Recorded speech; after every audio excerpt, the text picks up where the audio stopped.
Today's episode of Outside the Rack is brought to you by Kinetic Performance, the makers of the Gymaware. In today's world of strength and conditioning, data collections become the utmost of importance, and that's exactly where Gymaware separates itself from the competition. Because when we're sitting there and looking to collect data, what data are you actually collecting? And are the numbers you're looking at fitting into the exercises that you're utilizing? And even more so, are they going to answer the questions that you're looking for? Looking at different ways that you are moving the barbell through peak and mean, both velocity and power, is really what separates Gymaware from the competition. Being able to understand what your ballistic exercises are doing separate to what your strength exercises are doing really allows you to program at a much more specific level for your athletes. So hop on over to kinetic.com.au to see what Evan and his team have in store for you today. Hey guys, Evan from Gymaware. We're really happy to be supporting Coach DeMayo's podcast series once again. For those that don't know, our main product is Gymaware. It's the gold standard for measuring performance and implementing velocity-based training in the weight room. It excels in busy team training environments, and for many coaches, it's the Swiss Army knife of their toolkit. The Gymaware is used for athlete profiling, jump testing, fatigue monitoring, and for lifting within velocity zones. The system provides real-time feedback on individual targets, plus it's got an impressive range of leaderboards. Now, for those that are after a VBT device that's affordable, for the individual and for smaller groups, we recently released our new laser-based product, Flex. Importantly, it's been independently validated and proven to be both accurate and reliable. So if you're interested in either product, or you want to learn more about the velocity-based training and how it can help you as a coach, check out our website or contact us directly. So in the meantime, we trust you enjoy the Coach DeMayo's podcast, Outside the Rack. What's up, everybody, and welcome to the 85th episode of Outside the Rack, brought to you by Kinetic Performance, the makers of Gymaware. In this show, we're just going to try to dive a little deeper in the minds of the top practitioners in the world of sport performance to learn a little bit more about who they actually are and how they got to where they are today. Today, we are joined by the assistant strength and conditioning coach at the University of Pittsburgh, Frank Barone. Frank, thanks for being with us, brother. Thanks for having me, Jay. Yeah, man, fired up. It's great to see you. I'm glad you're doing well. Glad we got to chop it up a little bit here, but before we get too far into this, who is Frank? So if you asked me a year ago, I'd have said I'm a strength conditioning coach at Pitt. I've had stops at San Antonio and UNC and blah, blah, blah. But, I think in general, the quarantine maybe helped me take a little bit of a deeper look into actually answering that question. And after reflecting back on those 3 to 4 months of sitting in my apartment, it became a little bit easier to define who I am. And so I looked at that of what were the things that I was doing, even when coaching in the weight room or on the field, wasn't there. And what I came up with, in my eyes at least, is that I'm a caring friend, a mentor, a loving son, brother, and uncle, a connoisseur of quality hip hop, even though Jay doesn't think Outkast is good, and an inherently flawed person who's trying his best to learn and apply something new. All right, first of all, I didn't say Outkast isn't good. I just think Outkast might be a little overrated. I think the Fugees is better than Outkast. I'm going to put it out there. Okay? And I honestly think Lauryn Hill may be one of the most underappreciated MCs to ever be around. Therefore, I always put them above. And okay, everybody, Andre, yeah, I got it. Yeah.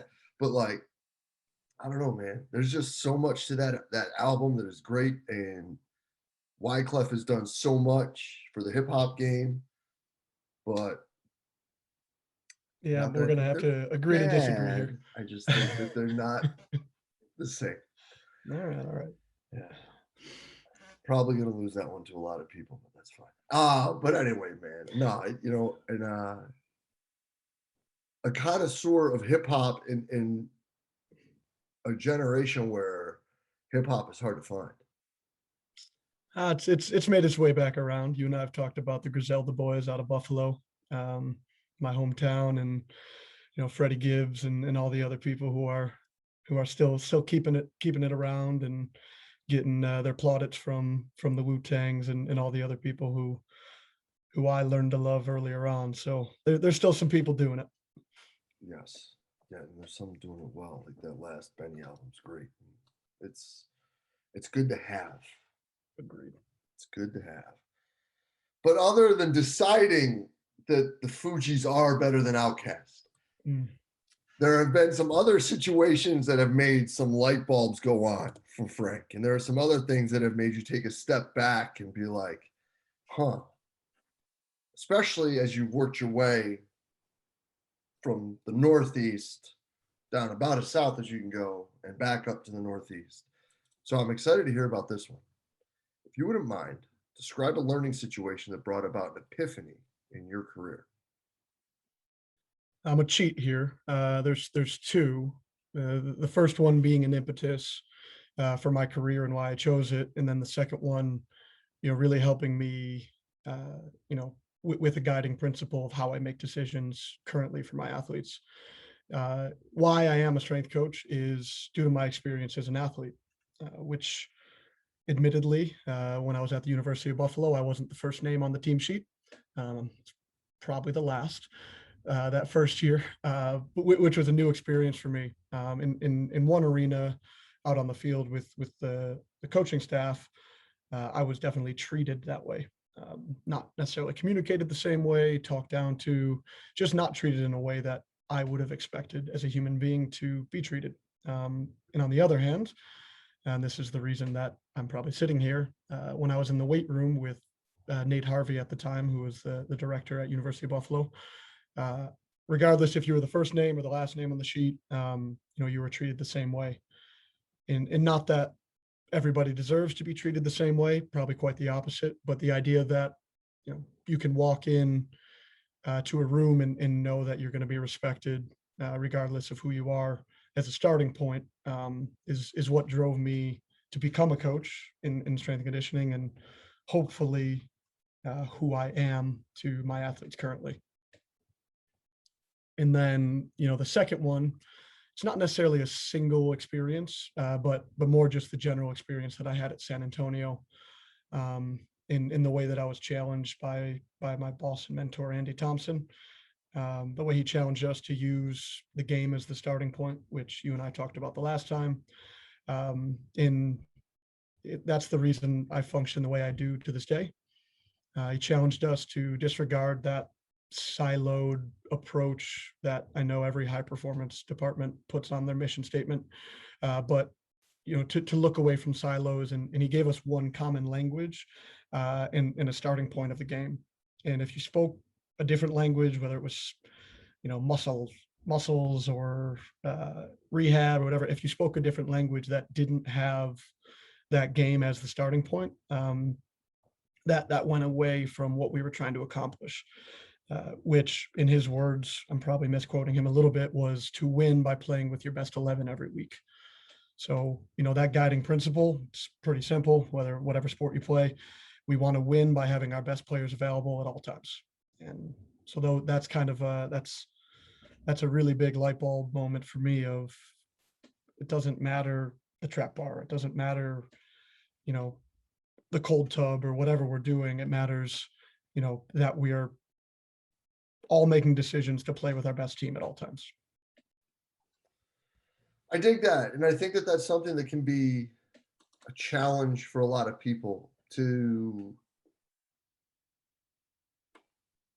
kind of take that step aside, to be willing to allow for someone else to drive the boat, and for them to have kind of a lesser role where they feel they might need to be doing more.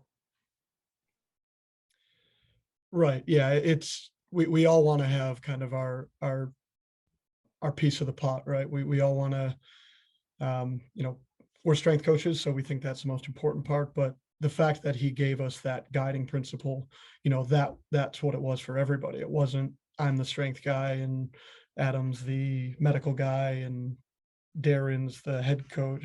We were all working towards, one goal, and that means that there doesn't really need to be arguments. Sure, we disagreed on how to get there sometimes, but it was much easier by using the same starting point. No, man, I dig that. I dig that. I think that's something that takes a long time for a lot of people to kind of get to, because it's like swallow your pride, do what the game demands, and if you win, everybody's going to be happy because you're all going to have a job. Yep. I hate to put it so bluntly, kids, but that's really how it works. You know? But as a guy, though, that's been willing to bounce around and an inquisitive dude who's also putting out some great stuff, that's like that post today. So we're recording this. There was a great post by Frank about some return to play strategies on the gram that you need to check out. So you need to, if you need his Instagram, it's on the last show. Hit pause, go check it out. But it's one that's definitely gonna let you take a look at some things. So, but to find these things to be able to post, you've got to be willing to ask a lot of questions of yourself. So if Frank could ask one question, what would that question be and why? I wanted this so much to be a clever strength conditioning question. That would blow the lid off of elite sport, but I don't think I care enough. So what I finally came up with, and I'll explain why, was how will I be remembered by the people that I love? In this one, it comes from an experience that I had maybe a year and a half ago, as we're talking about this, which was attending my mother's retirement party. She spent about 30 plus years. Sorry, I don't know how long it is. She doesn't have LinkedIn. At one job as a manager at the DMV. I arrived expecting to see some family and some close friends of hers from work. And it turned out to be well over 50 people that she's worked with throughout her 30 years. I met women in their 80s who were there when she first started, and helped her as her mentor. I met people that she worked with who I grew up with as part of my family, and then I met people who she got to mentor. And as people came and introduced themselves to me and told me stories and told me things about my mother, it became very clear. And I think we've all heard the quote. And forgive me if I butcher this. I think it's actually misquoted to Maya Angelou, but which is funny. But it's that you'll never forget, or you may forget what people say, you may forget what they do, but you'll never forget how they made you feel, something along those lines. But the more time I spent there that day, I think I realized that's all the people cared about, was how she made them feel and the way that she helped them. And I have no doubt that's how she'll be remembered by most people that she interacts with, if not all people she interacts with. So hopefully, if I were to ask that question and get an answer to it, that's how I would be remembered. And if it's not how I would be remembered, then I would definitely fix some things in my life to make sure that is how I'm remembered. That's rad, dude. That's freaking rad, especially, with someone who's working with a large group of teams. That's holding yourself to a really high standard, man. And that's freaking great. Yeah, we'll see if I get it right, but I'm trying. But yeah, man. But I think that's the best we can do is to try to keep putting our best foot forward as often as we can, and try to, again, like you said, kind of the cheesy cliche quotes, right? Is leave it better than we found it.